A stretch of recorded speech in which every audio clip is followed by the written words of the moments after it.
Welcome to my channel Alane Signal. The first thing Cadet Lira Vance learned at the Helios War Academy was that fear had a smell. It lingered in the metallic corridors beneath the polished steel, beneath the antiseptic air filters and the ozone tang of training weapons.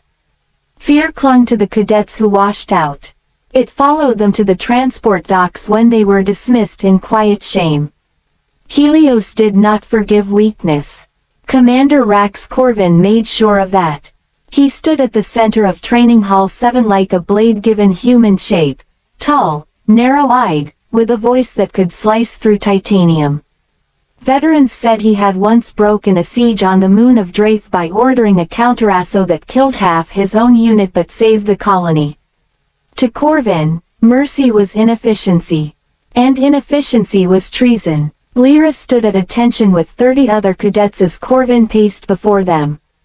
"You are not heroes," he said, boots echoing. "You are replaceable." His gaze settled on Lira. She knew why. She was the only civilian transfer in the class. The only one without prior militia service. The only one rumored to have come from the outer fringe, a region spoken about in hushed, conspiratorial tones. "Cadet Vance," Corvin said. "Step forward." She did. She kept her chin level, posture precise. Her dark hair was tied back in regulation fashion. Nothing about her suggested rebellion. "Your tactical scores are acceptable," Corvin continued. "Your marksmanship is above average. But your response time during simulated threat escalation is slow." "Yes, Commander. Do you know what happens to soldiers who hesitate?" "They die, sir." "Wrong," Corvin snapped. "They get their squad killed." A murmur rippled through the ranks. Corvin leaned closer. "I do not tolerate liabilities." His hand flicked toward the central console. Instantly, the training floor dissolved into a holographic battlefield. Smoke. Ruined towers. Screaming sirens. "Simulation Delta 7, Corvin ordered. Urban insurgency. Cadet Vance, you are point." Lira's pulse slowed. Point meant first through the breach. First to draw fire. The simulation began. Explosions erupted to her left. A digital sniper's shot cracked past her ear. Her squad scrambled for cover, awaiting her command. She calculated trajectories, mapped angles in her mind, analyzed enemy heat signatures. She saw the optimal path. She also saw the trap. A thermal distortion in the alleyway, barely visible, indicated a cloaked drone with heavy payload capacity. The simulation wanted her to rush forward and be obliterated. She didn't move. "Advance," Corvin barked from the observation platform. Lira held position. 2 seconds. 3. The drone decloaked. Her squad saw it too late. The explosion swallowed them. The simulation froze. Corvin descended the platform steps slowly. "You hesitated," he said quietly. "There was a drone in the alley," Lira replied. "You are point. You move. Your squad adapts. It would have killed us." "It did kill you." A thin smile curved his mouth. "Fear disguised as strategy is still fear." Lira said nothing. Corvin stepped closer until only inches separated them. "If you freeze in real combat, Cadet, I will personally see to it that you are removed from this academy." He lowered his voice further. "And if I discover you're hiding anything from me, I won't just remove you." The threat hung in the air like static before lightning. Lira's eyes met his. She smiled. It wasn't defiance. It wasn't mockery. It was something else entirely. "Understood, Commander," she said. But deep inside, something older than Helios stirred. Helios orbited the gas giant Pyrrhon, a planet known for violent electromagnetic storms. Those storms sometimes interfered with communications and sensor arrays. The Academy called them inconveniences. Lira called them opportunities. That night, she descended to Sublevel 12. Officially, Sublevel 12 stored outdated combat mechs awaiting decommission. Unofficially, it was where Helios buried what it didn't understand. A sealed chamber at the corridor's end hummed faintly. Lira pressed her palm against the biometric panel. It flashed red, then green. The door slid open. Inside stood a containment ring 40 meters across. Power conduits fed into a central pillar wrapped in magnetic coils. The air shimmered faintly, as if reality itself were under tension. Within the containment field, something enormous shifted. Metal scraped softly against metal. A low, resonant sound vibrated through Lyra's bones. "Easy," she whispered. A massive eye opened in the darkness, amber and vertical, like a predator evolved under a different sun. The beast was not native to Earth. It was not native to any known system. 30 years earlier, an exploratory vessel on the outer fringe had discovered an object drifting between stars. It was not a ship. Not a meteor. Not alive in any biological sense humanity understood. It was a prison. Inside it slept the entity now contained beneath Helios. The official designation was Project Goliath. Lira had another name for it. "Kill," she said softly. The eye narrowed, focusing on her. She approached the containment field. Blue energy rippled as her presence activated recognition protocols. Kale shifted, revealing fragments of its immense form. Segmented armor plates like living alloy, limbs too numerous to count, tendrils woven with faint bioluminescent veins. It was neither machine nor flesh but something disturbingly in between. When Lira was 12, pirates attacked the fringe colony where she lived. The defense grid failed. The militia collapsed. Project Goliath activated automatically in response to the colony's annihilation protocol. Kale emerged. It ended the pirates in 97 seconds. The official report classified it as strategic deterrence. Lira remembered the sound of ships tearing apart like paper. Afterward, command scientists discovered Kale responded exclusively to one neural signature, hers. No one knew why, so they transferred both asset and girl to Helios. Officially, Lira was here to become an officer. Unofficially, she was a control mechanism. She rested her hand against the field. "You felt him," she murmured.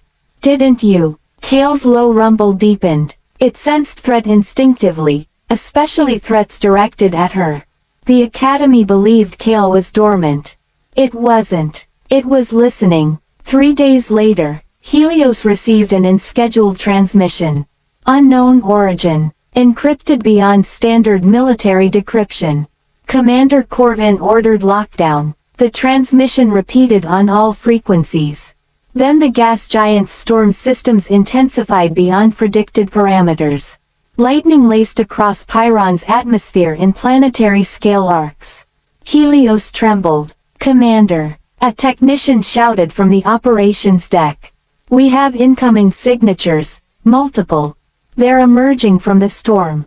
Corvin stared at the tactical display. 5 vessels phased into view. Not human design. Their hulls were angular and shifting, as though the metal itself refused stable geometry. "Identify," Corvin demanded. No database match. The lead vessel transmitted a single message. "Return the prisoner." Corvin frowned. "Prisoner." Before anyone could respond, the alien ships fired. Helios' outer defense ring exploded in a halo of debris. Alarms screamed. Cadets scrambled to battle stations. Corvin's voice cut through the chaos. "All units to defensive positions. Launch interceptors. Activate planetary shield." Energy barriers flared to life around the station. They lasted 8 seconds. The alien ships projected a beam unlike any known weapon. It did not burn through the shield. It folded it. Space twisted briefly. The shield collapsed inward like crushed glass. The beam struck Helios' primary reactor. The station lurched violently. Containment failure on sublevels 9 through 11. A voice shouted. Corvin's jaw tightened. Sublevel 12. He demanded. Silence. Then, containment field destabilizing. Corvin turned sharply. He knew what was stored on 12. Officially, it was classified beyond his clearance. Unofficially, he had pieced enough together. A weapon humanity barely controlled. He activated emergency descent. Lira felt the attack before the alarms. Kale felt it too. The containment field flickered erratically as power fluctuations rippled through the station. The sealed chamber door burst open. Corvin stormed in with a security detail. His eyes widened at the sight of Kale's towering form within the failing field. So the rumors were true, he said. Another tremor shook the chamber. The containment ring sparked violently. The alien transmission echoed through the station again. Return the prisoner. Corvin looked at Lira. This is about that thing, he said. Yes, she replied. You knew. I suspected. You withheld intelligence. She met his stare calmly. You threatened me, Commander. Corvin stepped toward her, fury barely contained. You think this is about you? Another blast struck Helios. The containment field collapsed completely. The chamber lights died. Only Kale's bioluminescent veins illuminated the darkness. It unfolded to its full height, nearly 20 meters of armored, impossible anatomy. Security personnel raised their rifles. Stand down, Lira shouted. Corvin didn't. Fire. The weapons discharged. Energy bolts struck Kale's surface and vanished, absorbed as though by a bottomless ocean. Kale's eye focused on Corvin. The temperature in the room dropped. Lira stepped forward. Kale. The beast paused. Corvin's composure cracked for the first time. Control it, he barked. Lira turned to him slowly. You said hesitation gets people killed. She looked back at Kale. Meet my beast. The alien ships outside adjusted formation. Their hulls shimmered. A new beam began charging, stronger than before. Kale reacted instantly. Its body fragmented into streams of liquid metal light. In a single, fluid motion, it phased through the station's hull and into open space. Corvin rushed to the viewport. He watched in stunned silence as Kale expanded. Freed from containment, it grew, unfolding like a cosmic predator awakening from artificial sleep. Its form shifted to match the scale of the threat, armor plates realigning into massive, blade-like appendages. The alien vessels fired. The beam struck Kale directly. It didn't resist. It absorbed. Energy rippled across its surface, amplifying its glow. Then Kale moved. Not with propulsion. With intent. Space bent around it. It appeared beside the nearest alien ship and drove a blade limb through its hull. The vessel imploded silently, crushed by localized gravitational distortion. The remaining ships scattered. Too late. Kale split into multiple luminous segments, each moving independently, tearing through alien craft with surgical brutality. Within 30 seconds, only the lead vessel remained. It transmitted frantically. The prisoner is corrupted. Terminate host. Corvin stared at Lira. Host, he whispered. Kale halted mid-strike. Its eye turned, not toward the alien ship.